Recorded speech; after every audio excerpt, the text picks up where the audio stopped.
Chapter 3 covers listening, but I don't feel like your textbook does a very good job of defining listening, so I wanted to spend just a few minutes doing that. Have you ever been in a fight with somebody and yelled at them, "You're not listening to me"? Now, when somebody says that, it's not that they don't hear you.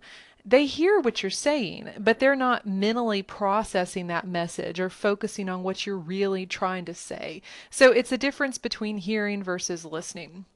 And first of all, when you're looking at those two things, when we talk about hearing, hearing is literally the physiological process. It's the sound wave hitting your eardrum and somehow translating itself to make sense in your brain.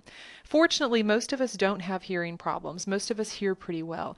But when we're not listening to somebody, what we're having trouble with is the other side of that equation, the listening process. So in this video, I want to quickly talk about the stages of the listening process. First of all, you have to select the noise. Spend just a second, pause this, and listen to the room around you and tell me, what do you hear?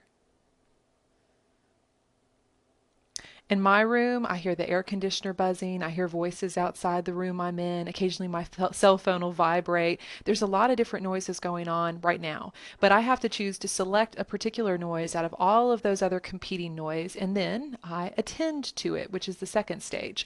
Attending is when you choose to focus on that one particular noise you've selected. Say I'm driving down the road, and suddenly I hear my car making a thunk, thunk, thunk kind of noise, and I notice it. I have the radio on, the car noise, maybe somebody else talking to me, and then that thunk, thunk, thunk. So I choose to select that thunking noise, and then I focus on it. I may turn off the radio or ask my friend to be quiet for just a second, maybe even roll down my window so I can hear what part of my car it's coming from. I'm attending to that particular sound and trying to understand it. And how do we go about understanding information? We relate it to our past experience. So say I've heard that thunking before. That's the thunking noise you get when you have a flat tire. I understand that particular noise based on my past experience. Or with voices, say somebody comes up to me and they're talking, they're angry, and I can tell because I've heard angry people before. I know what an angry voice sounds like. And so I can help understand and make sense of that by relating it to my past experience.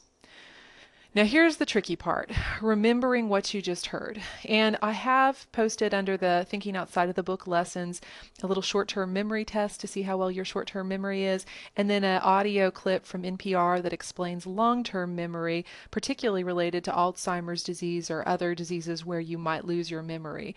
It explains how that information is cataloged from our short-term memory ultimately to our long-term memory. So lots of little tricks people use for remembering things. Repetition, repeating something to yourself, again, relating it to your past experience, maybe making things into acronyms or creating little songs or sentences to help remember different pieces of information that are important. There's a lot of different tricks to remembering things, but that's one of the important stages of the listening process. So if you're not listening very well, you're missing out on a good 50+% of the communication process, and I urge you to pay close attention to this chapter and hopefully improve your listening skills.